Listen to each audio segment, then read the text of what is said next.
to Blue Review, kiddos. It's me, the Big CY, and Greg Bergman, a.k.a. Corporate Greg.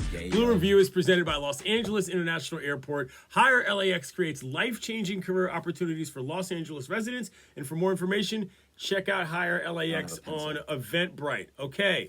Dave Roberts said something very interesting this weekend. He said, let me read it directly. I don't want to get the quote wrong. Yeah, please don't. He told Bob Nightingale that this year's Dodgers team is his favorite he's ever managed, saying, quote, I love this club. I mean, I really love it. It's as tight-knit group as I've ever seen. It's a very unselfish group. When I'm asking pitchers to pitch in various roles and for hitters to play in different roles and for guys to do whatever it takes to win a game, that is being a good teammate, I've got 26 of those guys. One could take that as a coded message to certain people that he thinks should be pitching better. Tony Gonsolin, I'm talking to you. Or one could take this as him saying, basically, there's probably been a little bit too much pressure to win World Series on me. And now that that's not there, I'm having a lot more fun. Well, what do you think? Yeah, I mean, he also put himself in a bad spot. What was it, last year when he said this team is winning the World Series?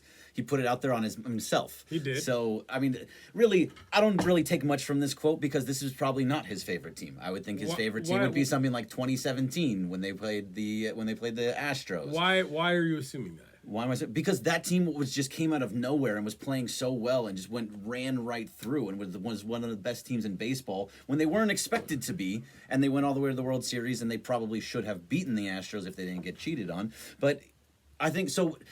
This sounds like just like a manager or head coach or whatever you want to call it, just saying that this year's my favorite team, like he says to every other year and every other team. But he's never said that before. Well, and that's why he probably wasn't asked that. But this is why this is so interesting, is because Dave is a guy that's a communicator who certainly knows his words better than most, and I don't think he would say something that isn't true. And I also think that there's something to be gleaned from this, from A, Dodgers fans, and B, Dodgers leadership.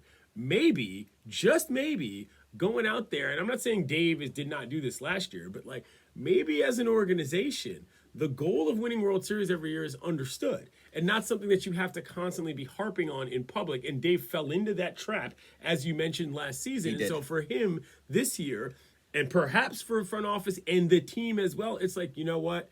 We're having fun. And especially after how last year ended, to whom it ended, there's something actually valuable about not being so bombastic about your expectations. That's what I think. So I'll give you a little bit of that. Like if it's him just taking a little bit of the pressure off of himself and off of the team, sure.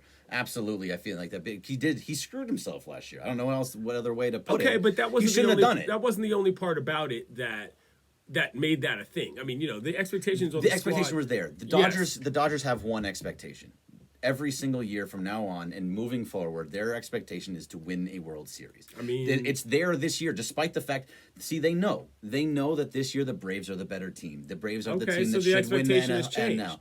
The expectation, but the Dodger expectation, the city of Los Angeles, and what we feel about him, right? That expectation is World Series or nothing. Right, but when that rubber hits the road, things happen differently. There's a reason Dave Roberts still has his job, because, the expectation is, in fact, not that high. Let's be clear about that. And number two, what the expectation means in terms of what goes on every day matters. And that's where I think Dave feeling comfortable enough to say that out loud is an important indicator that as much as the Dodger way is one thing, in reality, they can be honest with themselves. And that is, to me, as important as constantly claiming you're the best just to do it. If you've got a realistic outlook on what you can actually capable of, you've got a higher likelihood of getting to it, never mind exceeding it. Yeah. That's me. Hi, welcome to the leadership conference with Clinton Yates. That's just me. I think it's the right strategy to have. You always want to be the underdog. You always want to be the team that's like, oh yeah, look, we're just plugging along. We're just doing, this is a great, happy team. Everybody's doing great. We're doing fine. We're just swinging the bats really well. We're not really sure what's going on. Why are you being so facetious? I mean, because that's what it is. Maybe that's real. It is real because they are not the better team. We did a Blue Review last week where we said they're not going to win the World Series. This is not the team to win the World Series. I asked Travis, who does this show with some regularity. He does. If you had to do a Dodgers versus the field, except you eliminated the Braves, would you still take the field? Dodgers versus the field, but you eliminate the Braves. Coming up tomorrow on Blue Review. That's a good question. That's what we'll be talking about. I had to think about it. He's Corporate Greg. I'm the Big CY. This is presented by LAX. Yeah. We got that down. You see how I did that there? You see how I did that? I'm a professional.